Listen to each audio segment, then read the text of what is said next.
Hi everyone, welcome back for episode 3 of Realtor Chronicles. Now last week I ended talking about my first real estate transaction, and when we got to the closing table, we kind of hit this hump.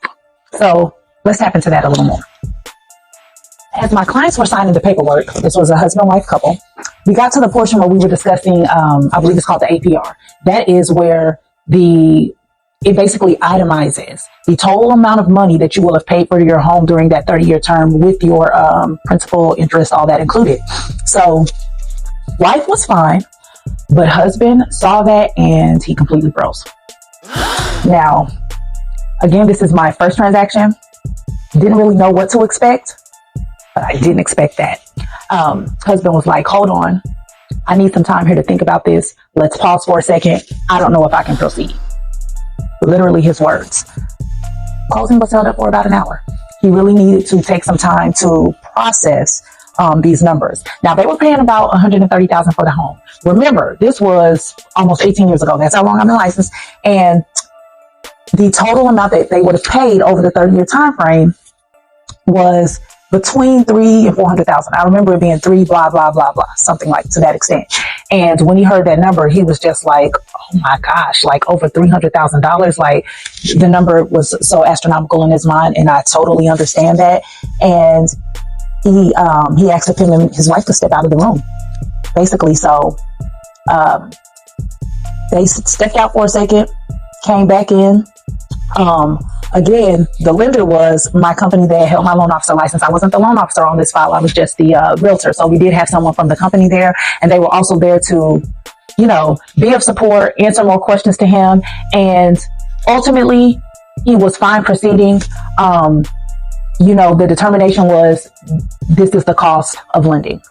Basically, everything comes at a cost. And for the bank to loan you hundreds of thousands of dollars, there's a charge. There's a charge and interest. So yes, over that 30-year time frame, that $130,000 is definitely no longer $130,000. Once that was kind of put into perspective, and he, I remember him making the comments of, when I go to get a car, I'm doing the same thing with a car.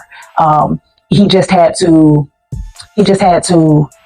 I guess, be okay that this was such a larger amount of money because it was a much larger amount that he was borrowing. So it's a car times 10, basically. But in that moment, I didn't know what to say. I remained calm. I would do the same thing at this point in my career. Remain calm. You are the professional in the situation. So when your client becomes riled up, becomes emotional, begins having second thoughts, begins having buyer's withdrawal, you don't want to return that energy. That could result in a deal busting that may not otherwise have needed to. What I've learned in my years of doing this, when your client is going through those emotions, you remain calm. Do not act immediately. If they tell you, hey, I don't want this home, I want to bust this contract, I had a bad dream, or, I'm having second thoughts, oh my gosh, I don't know why I wanted a home, with such a large kitchen. I don't know why I wanted a home with a second story. Hey, what you do is you tell your client, okay, validate their feelings. Don't tell them that they're crazy. It's very important that you validate their feelings in these moments. But do also let them know that they are not the first person to have these second thoughts. They're not the last. But suggest that they take some time to think on it, sleep on it, and really decide if halting is the best decision. Many times, they're going to have a change of heart and tell you, oh, everything is fine. I want to proceed. I was just having a moment. Trust me, I've seen it and dealt with it. But if you have the same emotion and the immediate action that they do, start notifying all the parties involved that your client no longer wants the home. Start letting your lender know that your client doesn't want to proceed to cancel the loan. When your client has that change of heart 1 to 2 days later, now you have caused this ripple effect. So you as the professional, always remain calm and level-headed in those situations. Your client may be on a 10. It's imperative that you stay at a 4 or 5. Okay? Again, you want to console them, let them know that you understand, but also relate to them that you want to give them more time to really think and process about the decision that they're making. Now, At that moment at the closing table, I really didn't know what to think. I hadn't done a closing before, so I didn't know what to expect. I didn't even know if a client could refuse to continue signing at the closing table, but I maintained my composure. I allow our lender who was there to kind of do their job in, answering my client's questions, validating his concerns, making him feel more comfortable with the situation that they were in, with what they were signing to. And I'm glad that I did that.